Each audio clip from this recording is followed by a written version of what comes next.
Hello बच्चों, class 12 mathematics CBSE board का paper जो 9 मार्च को हुआ है बच्चों, उसमें से एक सेट मेरे पास है। यहाँ पे सेट 1 प्रश्न पत्र कोड है बच्चों 65111। तो जिनका यह कोड है बच्चों, वो है इस प्रश्न पत्र के पूरे सॉल्यूशन को हम यहाँ पे बताएंगे। हर एक क्वेश्चन का आपको आंसर मिलेगा बच्चों। फटाफट जल्दी जल्दी हम इसके आंसर्स को देख लेते हैं, ठीक है। तो चलिए स्टार्ट करते हैं सीबीएसई बोर्ड क्लास 12 मैथमेटिक्स का यह पेपर।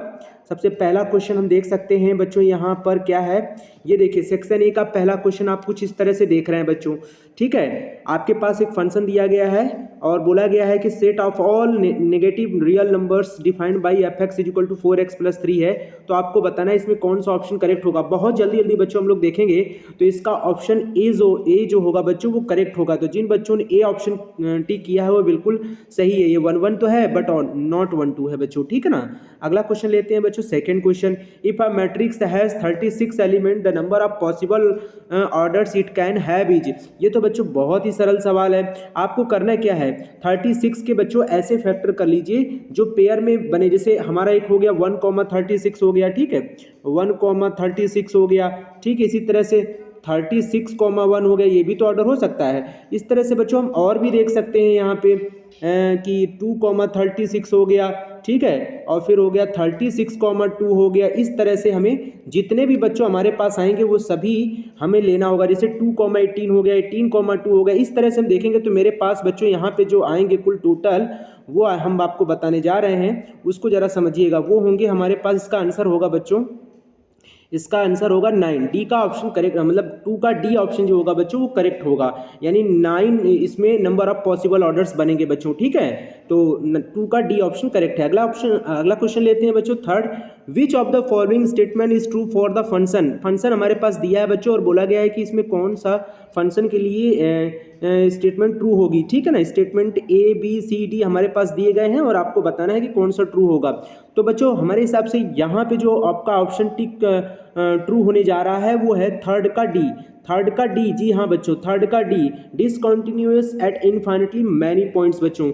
अब यहाँ पे फर्स्ट कॉन्टिन्यूअस तो है ही नहीं बच्चों, किसी भी रियल नंबर के लिए कॉन्टिन्यूअस नहीं हो सकता बच्चों, क्योंकि यहाँ पे आप देख सकते हैं एक्स, क्योंकि हमें right hand limit, left hand limit और फंक्शन तीनों दिखाने होते हैं। तो फंक्शन बच्चों हमारा 1 नहीं आ सकता क्योंकि वहाँ पे 3 लगा हुआ है। आप देख सकते हैं साफ साफ ये 3 की वजह से नहीं हो पाएगा, ठीक है।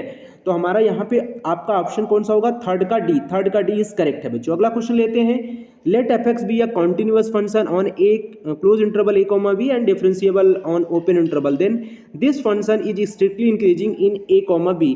बच्चों कोई भी फंक्शन स्ट्रिक्टली इंक्रीजिंग कब होता है, जब उसका F dash x greater than 0 होता है। ऑप्शन बी इज करेक्ट है बच्चों, ऑप्शन बी इज करेक्ट है, बिल्कुल सही है आप बच्चों, ठीक है ना। चौथे का बी ऑप्शन होगा बच्चों। अगला क्वेश्चन देखते हैं, फिफ्थ का क्वेश्चन का आंसर क्या होगा बच्चों, जल्दी जल्दी बताइए बच्चों। यहाँ पे तो ये मैट्रिक्स है, तो मैट्रिक्स की वैल्यू आपस में इक्वल हो जाती है, आपको पता ही है। तो x plus Y is equal to क्या हो जाएगा, 6 हो जाएगा। सेम प्लेस की वैल्यू सेम प्लेस से इक्वल हो जाती है, तो एक्स वाई की वैल्यू क्या हो जाएगी, 8 हो जाएगी बच्चों, ठीक है। अब आपको करना क्या है बच्चों, x माइनस वाई का होल स्क्वायर निकाल लेना है, ठीक है। उसके लिए हमें करना होगा क्या, मतलब इसका जो आंसर आएगा बच्चों वो हम आपको बता दे रहे हैं। इसको सॉल्व आप कर लीजिएगा, इक्वेशन को सॉल्व करके आपकी जो वैल्यू आएगी और इसका ऑप्शन कौन सा करेक्ट होगा वह मैं आपको बताने जा रहा हूँ। फिफ्थ का ऑप्शन होगा डी, फिफ्थ का ऑप्शन डी इज करेक्ट है बच्चों। 18 इसका आंसर आएगा, फिफ्थ का डी। ओके बच्चों, तो जिन बच्चों ने डी ऑप्शन टिक किया वो बिल्कुल सही है। अगला क्वेश्चन देख सकते हैं, 6 है, integration lower limit A to B F X D X is equal to. आपसे बोला जा रहा है कि ये किसके इक्वल होगा बच्चों, ये तो प्रॉपर्टी लिखी हुई है। अब प्रॉपर्टी कौन सा सेटिस्फाइड हो रहा है इसमें, आप जरा देखिए। पहली प्रॉपर्टी तो a माइनस एक्स लिख ही नहीं सकते क्योंकि इसकी लोअर लिमिट बच्चों 0 होती है, तब हम ऐसा करते हैं। उसके बाद दूसरा वाला, हाँ दूसरा वाला लिख सकते हैं बच्चों, ए और बी को ऐड करके a plus B minus X D X लिख सकते हैं। यानी दूसरा ऑप्शन आपका क्या होगा बच्चों, यहाँ पे करेक्ट होने वाला है। 6 का बी ऑप्शन करेक्ट है, 6 का बी ऑप्शन करेक्ट है बच्चों, ठीक है ना। अगला क्वेश्चन लेते हैं बच्चों, 7th नंबर। Let theta be the angle between 2 unit vectors A cap and B cap such that sine theta is equal to 3/5, then A cap dot B cap is equal to क्या होगा बच्चों। फटाफट बताइए बच्चों आपने क्या आंसर इसमें लगाया है। 7 का जो ऑप्शन टिक होने जा रहा है बच्चों वो सी होगा, 7 का सी ऑप्शन करेक्ट होगा बच्चों, +/4/5। देखिए बच्चों हम बहुत जल्दी जल्दी आपको क्वेश्चन का आंसर बताएंगे, बस ध्यान से आप समझिएगा, ठीक है। 7 का सी ऑप्शन करेक्ट होगा। अब आप कहेंगे ऐसे कैसे हो गया सर, तो बच्चों आपको फॉर्मूला आना चाहिए ना, आपको फॉर्मूला आना चाहिए। आप ए कैप डॉट बी कैप का जो फॉर्मूला होता है वो आप याद रखिए, ए बी जो है ए बी कॉस थीटा होता है, फिर चूंकि वो ए और बी हमारे यूनिट वेक्टर होते हैं बच्चों, तो 1 हो जाएंगे, यानी कॉस थीटा बनेगा। कॉस थीटा में स्क्वायर करेंगे बोथ साइड, तो cos square theta 1 minus sine square theta, और साइन थीटा की वैल्यू लगाएंगे। देन हम ए बी का भी तो स्क्वायर है, ए कैप डॉट बी कैप का भी स्क्वायर रहेगा बच्चों, तो वो वैल्यू हमारी आएगी प्लस माइनस 4/5। ठीक है ना बच्चों। अगला क्वेश्चन लेते हैं बच्चों। अगला क्वेश्चन क्या है हमारे पास, 8 नंबर। 8 नंबर तो बच्चों कह रहा है इंटीग्रेटिंग फैक्टर केवल बता दीजिए इसका। तो इंटीग्रेटिंग फैक्टर निकालना है, सो इजी बच्चों। 1 माइनस एक्स स्क्वायर से बोथ साइड्स डिवाइड करके आप पी और क्यू की वैल्यू निकाल कर e to the power p d x, integration p d x का फॉर्मूला लगाकर निकालेंगे। तो 8th का जो ऑप्शन करेक्ट होने जा रहा है वो बच्चों डी है। डी ऑप्शन इज करेक्ट है बच्चों, डी ऑप्शन इज करेक्ट है इसका। 9th का बच्चों देखिए, if the direction cosine of a line, बच्चों डायरेक्शन कोसाइन मतलब डीसीएस हमको दिए गए हैं, हमको डीसीएस दिए गए हैं, तो डीसीएस का फॉर्मूला क्या होता है, L square plus M square plus N square is equal to 1। अब देखिए बच्चों, एल दिया है √3 के, एम दिया है √3 के, और एन भी तो दिया है √3 के, यानी 3 3 6 3 9, यानी 9k स्क्वायर हो जाएगा ना। 9k square is equal to 1 हो जाएगा बच्चों, 9k square is equal to 1। तो यानी k इज इक्वल टू कितना आएगा बच्चों, k इज इक्वल टू आएगा प्लस माइनस 1/3। ये आपका ऑप्शन होगा। तो ऑप्शन कौन सा करेक्ट होगा, सभी को पता हो गया भाई, 9th का डी ऑप्शन करेक्ट होगा। 10th वाला क्वेश्चन देखिए बच्चों, बहुत इजी क्वेश्चन आया है, इसको तो आप ऐसे ही पढ़ के कर देंगे। A linear programming problem deals with the optimization of N, किसका प्रयोग करेंगे हम लोग बच्चों यहाँ पे बताइए। कोई भी लीनियर प्रोग्रामिंग प्रॉब्लम जब आप डील करते हो तो आप किस तरह की क्वेश्चन वहाँ देखते हो, हम वहाँ देखते हैं लीनियर फंक्शन बच्चों। कैसा देखते हैं, लीनियर फंक्शंस। ठीक है, आगे बढ़िए। 10th का भी ऑप्शन करेक्ट है बच्चों। उसके बाद 11th देखिए, 11th में तो बच्चों सीधा फॉर्मूला ही लिखा हुआ है, P A upon B is equal to P A dash upon B oblique B, then which of the following statement is true.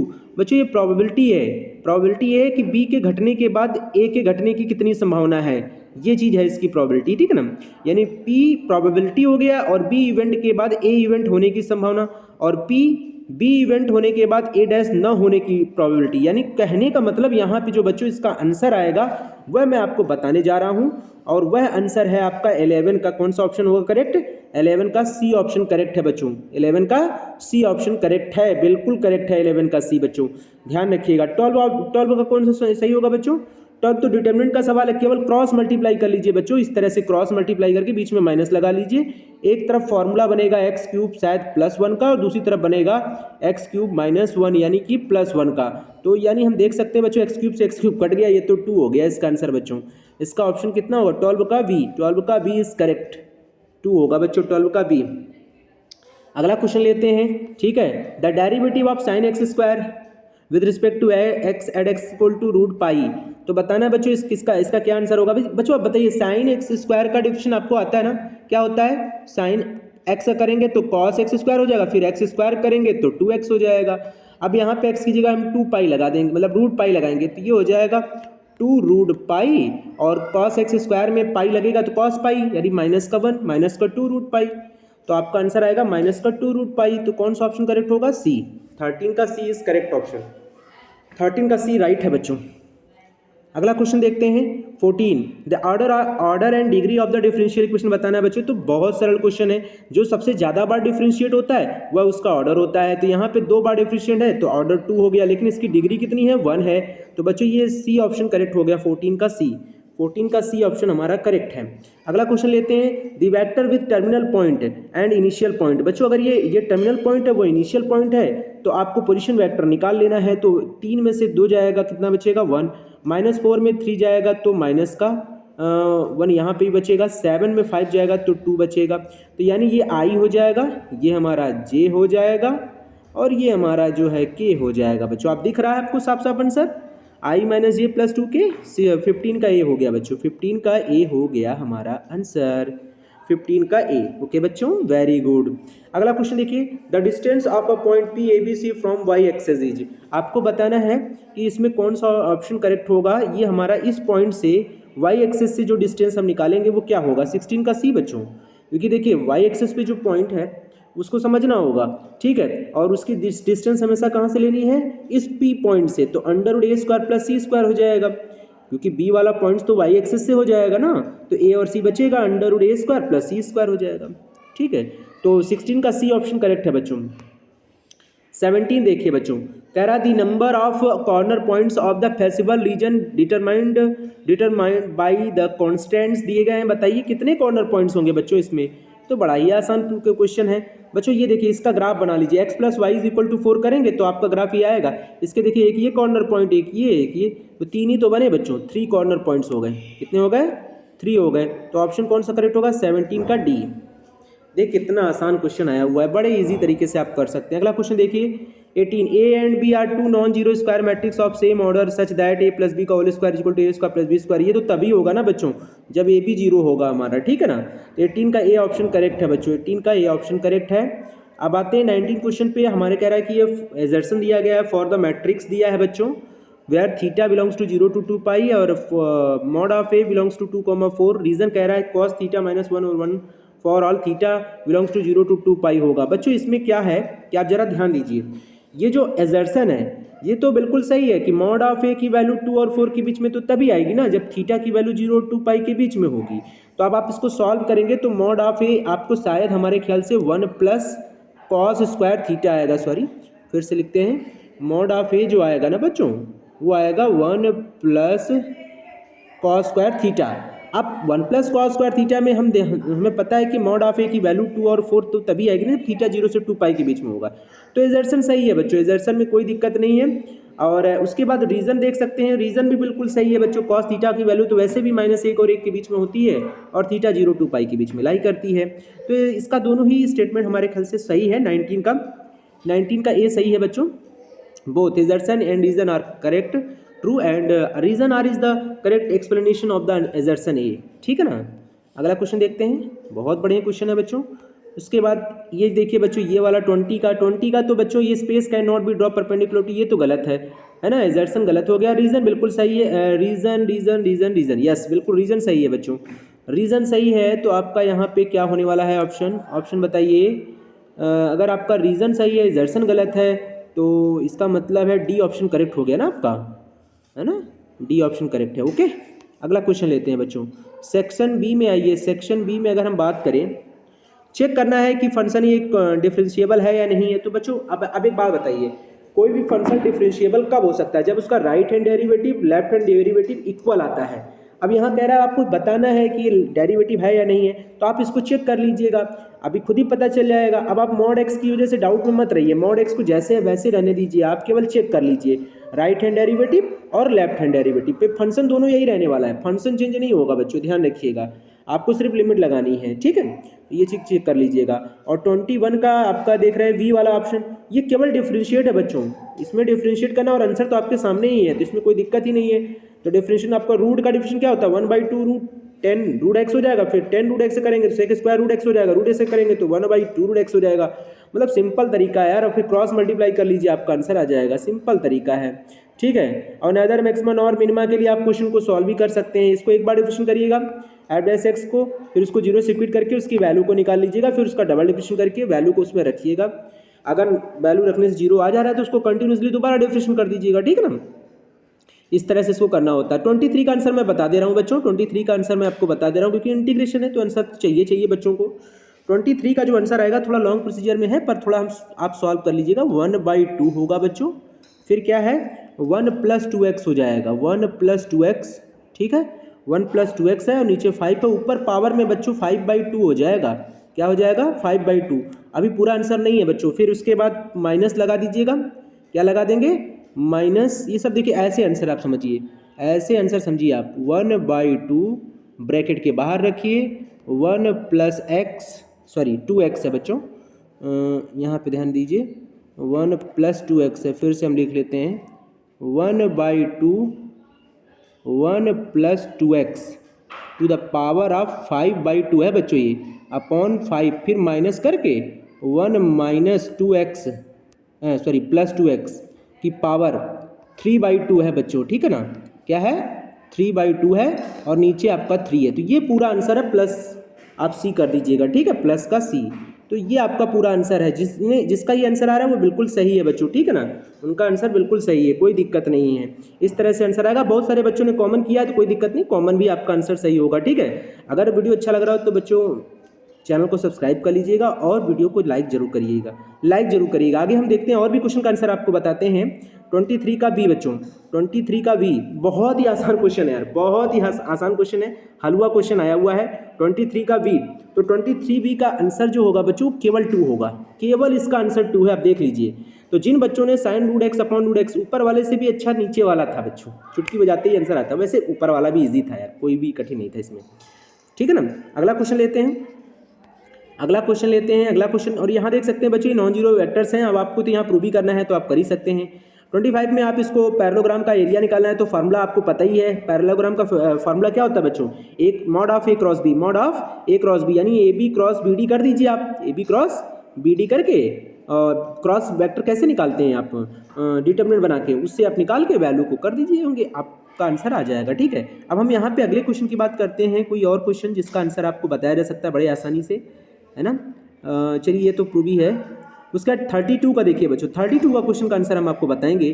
32 का क्वेश्चन का आंसर, एक्स की जो वैल्यू आएगी बच्चों वो 0 आएगी, वाई की वैल्यू जो आएगी वो आपकी आएगी -5, और यहाँ पे जेड की जो वैल्यू आएगी वो -3 आएगी बच्चों। क्या आएगी, -3। जिन बच्चों का ये आंसर आ रहा है ना वो बिल्कुल सही है यार, बिल्कुल सही है, ठीक है ना। अगला क्वेश्चन लेते हैं बच्चों। उसके बाद 33 क्वेश्चन का आंसर बताइए, फटाफट 33 क्वेश्चन का आंसर बताइए। 33 क्वेश्चन का आंसर आपने निकाला होगा, हालांकि आपको याद ना हो, लेकिन मैं बता देता हूँ। 33 क्वेश्चन का आंसर होगा बच्चों π/2 -1। सॉरी 33 का ए है ना, ये इसका नहीं होगा बच्चों, इसका होगा log 9। क्या होगा, log 9